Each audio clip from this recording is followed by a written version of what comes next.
Doctor Baba Saheb Ambedkar open university.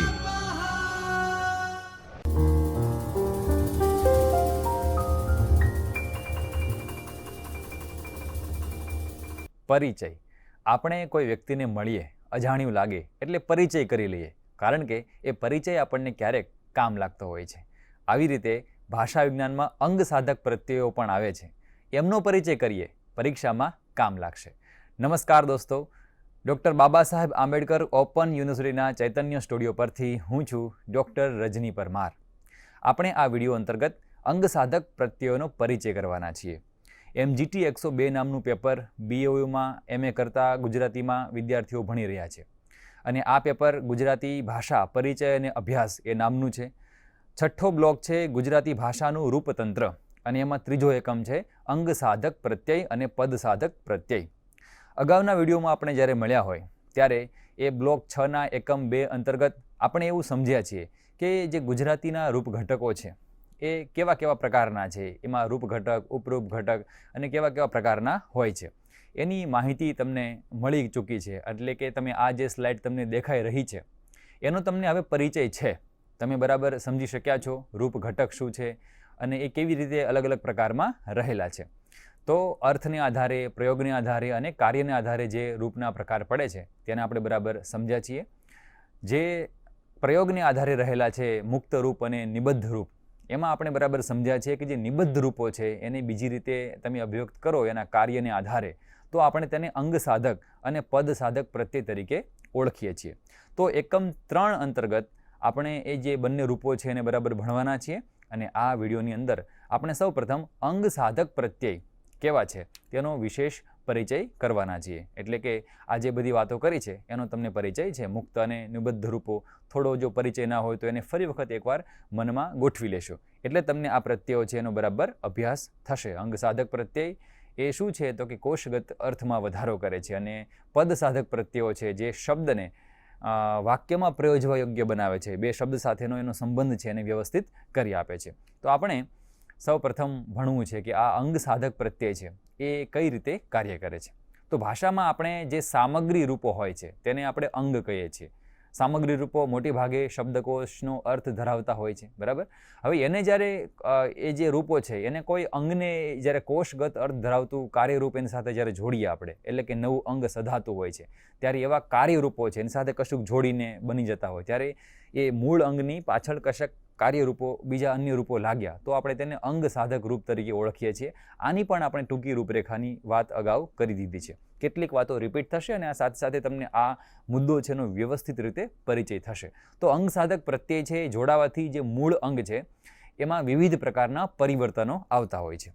એ કેવી રીતે પરિવર્તનો આવે તો આ પણ તમને થોડો ઘણો ખ્યાલ છે, થોડો વિશેષ ખ્યાલ મળી રહે એટલે થોડુંક રિવિઝન પણ થશે અગાઉના વિડીયોની સાથેનું। તો મૂળ અંગ છે એનો અર્થ બદલી દેતા હોય છે, એના કેટલાક ઉદાહરણ છે। જોડ હોય પણ કજોડું કહો એટલે એનો અર્થ અલગ બદલી જાય। સમજ પણ અણસમજ, તો અહીંયા જે નવું જે ઉમેરાઈ રહ્યું છે એને આપણે શું કહ્યું હતું તો તમને યાદ હશે કે નિબદ્ધ રૂપો કહેતા હતા।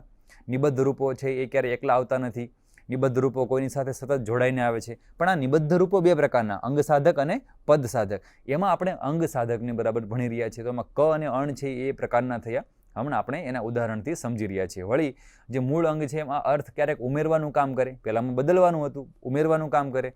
તો પૂત એટલે પુત્ર પણ સપૂત શબ્દ છે, જો તો ત્યાં એ સારો પુત્ર એવા અર્થમાં મૂક્યો છે, સકંપ એવો શબ્દ છે, બરાબર। તો એ રીતે તમને આ જે નવા શબ્દ મૂકીએ છીએ એનાથી અર્થ બદલાઈ જાય, જો એટલે ક્યારેક અર્થ ઉમેરાય, ક્યારેક અર્થ છે તે બદલાશે। કુટેવવાળું ઉદાહરણ તમે જોશો કે ભાઈ ટેવ છે તો કે ભાઈ આવું આ એક પ્રકારે કંઈ કામ કરીએ છીએ, પણ કુટેવનો પાછો આપણે કુ એટલે ખરાબ અર્થ કરીએ છીએ। ઘણી વખત જે મૂળ અંગ છે એનો વ્યાકરણી કાર્ય બદલી દેવામાં આવતું હોય છે, એટલે ઊંડું શબ્દ જુઓ અહીં લખ્યું છે તો ઊંડું છે એ શું છે, એક રીતે વિશેષણ છે, પણ ઊંડાણ એમાંથી બનાવો તો પાછળ કંઈક ઉમેર્યું આપણે, જો ઉમેર્યું એ તે આપણું શું છે અંગ સાધક રૂપ છે। એણે શું કામ કર્યું તો કે જે ઊંડું એ વિશેષણ હતું એને ઊંડાણ એટલે એ સંજ્ઞામાં પરિવર્તિત કરી દીધું છે। આવા બીજા શબ્દો છે જંગલવાળો, અને એમાંથી જંગલી શબ્દ બની જાય છે, તો આમાં ઈ છે એ જોડાયું છે એના કારણે આવું થયું, સંજ્ઞામાંથી ફરી વિશેષણ બની ગયું। જંગલ એ સંજ્ઞા હતો, જંગલી એ પાછું વિશેષણનું કામ કરતો શબ્દ છે। થોડો ઘણું તમને આ શાબ્દિક પરિચય પણ હોવો આવશ્યક છે। રાતુમાંથી એક રતાશ શબ્દ બને છે જે વિશેષણમાંથી ભાવવાચક સંજ્ઞા છે એનું નિર્માણ કરે છે। આ ઉપરાંત હજી બીજા જે કામ કરે છે શું કરે છે? તો ઘણી વખત એ શું કરે તો કે એ અર્થ અથવા તો વ્યાકરણિક કાર્ય ન બદલતા માત્ર અર્થ છાયાને જ બદલાવ લાવે, થોડો બદલાવ લાવે, એટલે બધું બદલી ના નાખે. જેમ કે આપણે ગામ બોલીએ પણ પાછું ગામડું બોલીએ, મોર બોલીએ ને મોર લો બોલીએ, તો અર્થ છાયા થોડી બદલાય એટલે શું? તો કે ભાઈ આપણે ગામડું બોલીએ તો થોડુંક આમ નાજુકતાથી વાત કરતા હોય એવું લાગે, પાંદ બોલીએ અને પાંદડી બોલીએ તો કેવો અર્થ થોડોક બદલાતો હશે. એ તમને અર્થ છાયા બદલાવી એવા અર્થમાં તમને ખ્યાલ આવશે, જેની પાછળ લાગે છે, પાન પાછળ ડી લાગી હોય તમને ખ્યાલ આવશે. જો અંગ સાધક પ્રત્યયો છે એ એક પ્રકારના અંગ પરથી બીજા પ્રકારનું અથવા તો એ જ પ્રકારનું અલગ અર્થ દર્શાવતું અંગ બનાવે છે. આ તમને ખ્યાલ આવ્યો છે. તો વણ જોઈતું શબ્દ છે એમાં તમે વણ જુઓ એ ઉમેરતા એ જ પ્રકારનો પણ એક થોડોક વિરોધ અર્થ આપનાર અંગ બની જાય છે, એટલે એક નવા પ્રકારના અંગનું નિર્માણ કરે છે, પણ તમને સમજાશે. તો એ વણ એમાં જે ઉમેરાયું છે તેને આપણે અંગ સાધક પ્રત્યય તરીકે ઓળખવાનું છે. તો એ પ્રમાણેની વાત તમે બરાબર સમજાશો. અલગ અલગ પ્રકારથી આપણે આ અંગ સાધક પ્રત્યયોને ઓળખીએ છીએ એ પણ તમારા મનમાં ખ્યાલ હશે. તમને આનો પણ પૂર્વ પરિચય મળેલો છે. એ કઈ રીતે લાગે એના આધારે આપણે તેને અલગ અલગ વિભાગમાં વહેંચી શકીએ છીએ. તો એ જ્યારે જોડાય છે ત્યારે એની અલગ અલગ સ્થિતિ છે. ક્યારેક એ શબ્દ હોય મૂળ અંગ એની આગળ લાગે, ક્યારેક એ બરોબર વચ્ચે લાગે અને ક્યારેક એ પાછળ લાગે. તો અલગ અલગ રીતે એ જોડાવાથી એને આપણે 3 વિભાગમાં વહેંચી શકીએ છીએ. જો એ પૂર્વે જોડાય તો આપણે તેને પૂર્વ પ્રત્યય કહીશું. પછી જો એ પાછળ જોડાય તો એને પશ્ચિમ પ્રત્યય નથી કહેતા, કારણ કે અહીં કોઈ દિશાની વાત નથી. તો પૂર્વ પછી અહીંયા ઉત્તર પણ નથી મૂક્યું, અહીંયા શબ્દ છે પર પ્રત્યય. આ ખાસ યાદ રાખવાનું છે. પેપર લખતા નવો શબ્દ નિર્માણ કરવાનો નથી, જે છે એને જ આપણે મૂકવાનો છે. તો પૂર્વ પ્રત્યય એ શબ્દની આગળ લાગે છે, પર પ્રત્યય છે એ શબ્દની પાછળ જાય છે. ક્યારેક વખત કોઈ શબ્દ છે એની વચ્ચે પણ જો પ્રત્યય મૂકવાના થતા હોય તો એને અંતઃ પ્રત્યય તરીકે મૂકવા પડે. અંતઃનો અર્થ વચ્ચે થશે. તો અહીંયા કેટલાક ઉદાહરણો આપ્યા છે એની સાથે એ પણ તમે સમજશો એટલે ખ્યાલ આવશે. ટેવમાં કુ આગળ લાગ્યો છે, જંગલમાં ઈ પાછળ લાગ્યો છે. કતલ શબ્દ છે એમાંથી કાતિલ શબ્દનું નિર્માણ થયું, તેમાં વચ્ચે કશુંક ઉમેરાયું તમને દેખાશે. જે ઉમેરાયું એના પ્રત્યયો પણ તમને બતાવ્યા છે. આ વિડીયોની સ્લાઇડ પણ ઘણું બોલી રહી છે, તમારે આંખોથી એને પણ સાંભળવાની છે. એ ના ભૂલાઈ જાય એ પણ ખ્યાલ રાખશો. તો તમને આ રીતે ખ્યાલ આવ્યો હશે કે અલગ અલગ રીતે આપણે આ પ્રત્યયોને ઓળખીએ છીએ. જો તમે એને જોડાણને આધારે જરા સમજવા જાઓ તો એને અલગ રીતે પણ એના પ્રકારોમાં વિભાજિત કરી શકીએ છીએ. તો એ કોની સાથે જોડાય, તો સંજ્ઞા, વિશેષણ હોય, ધાતુ, એની સાથે અલગ અલગ સાથે જોડાઈ શકે. અને એના આધારે એ જેમ જેમ જોડાશે એમ એના અલગ અલગ વિભાગોમાં તમે એને વહેંચી શકો છો, એટલે એ પ્રમાણેની રચનાઓ બનશે. તો રચનાના આધારે જે પ્રત્યયો, સંજ્ઞા કે વિશેષણો એટલે કે નામપદના જે ઘટકો છે એની સાથે જોડાતા હોય છે. તો જો નામપદની સાથે જોડાશે તો એને આપણે નામિક કહીશું. એટલે એમાં સંજ્ઞા પણ આવશે, સર્વનામ પણ હોઈ શકે, વિશેષણ પણ હોઈ શકે. તો એને નામિક અંગ સાધક પ્રત્યયો તરીકે ઓળખી શક્યું.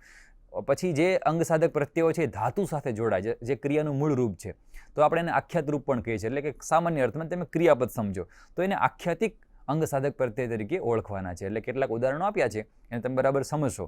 તો ગુલાબ શબ્દ છે તેની પાછળ ઈ પ્રત્યય લાગ્યો અને ગુલાબી શબ્દ બન્યો અને એક અંગ સધાયું છે. જો અંગની સાધના થાય છે, બરાબર સમજી શકશો. તો અહીં મૂળ અંગ છે એ સંજ્ઞા હતું ગુલાબ, અને પાછળ ઈ લાગ્યું એટલે એ સંજ્ઞાને લાગ્યો એટલે એને આપણે નામિક પ્રત્યય કહીશું. જો કે પર પ્રત્યય પણ છે પાછળ લાગ્યો એટલા માટે.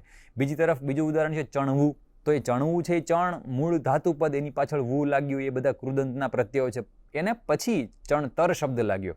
તો શું થયું? તો ચણતર એ છે આપણને સંજ્ઞાવાચક શબ્દ મળ્યો અને એનું અંગ સધાયું. પણ કોના પાછળ પ્રત્યય લાગ્યો? તો કે આખ્યાતિક પદની પાછળ લાગ્યો. એટલે એ તર છે તેને આપણે આખ્યાતિક અંગ સાધક પ્રત્યય તરીકે ઓળખીશું.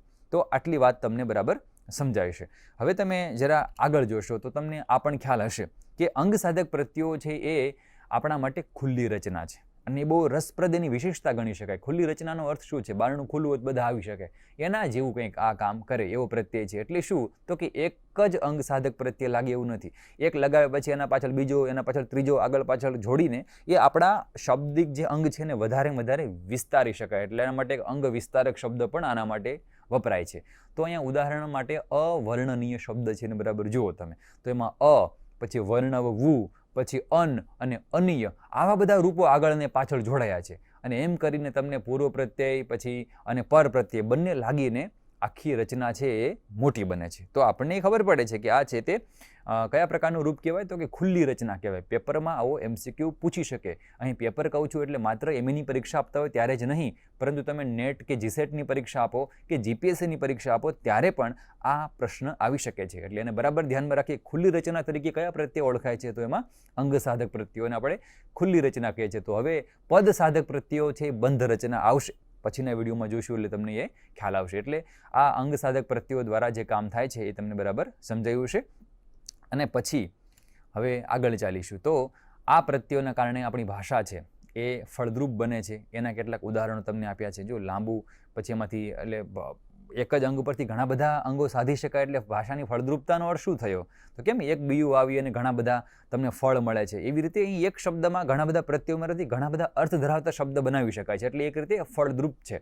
તો એ અર્થમાં કોષગત જે અર્થ હોય એમાં થોડોક વધારો થશે. માત્ર લાંબુ શબ્દ હોય અને એમાં આણ ઉમેરતા એ લંબાણ એવી એક સંજ્ઞા બનાવી દે છે, બરાબર. પછી જો લંબાવવું પાછું આ ઉમેરવાથી એક વિશેષણમાંથી નામ અને ધાતુ પણ પાછું બની જાય છે.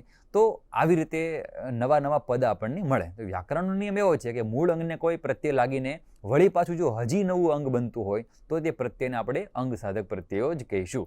એટલે બરાબર ધ્યાનમાં રાખવાનું છે. બીજું ઉદાહરણ પણ તમારી સામે છે. કંપ એવું રૂપ છે એમાં.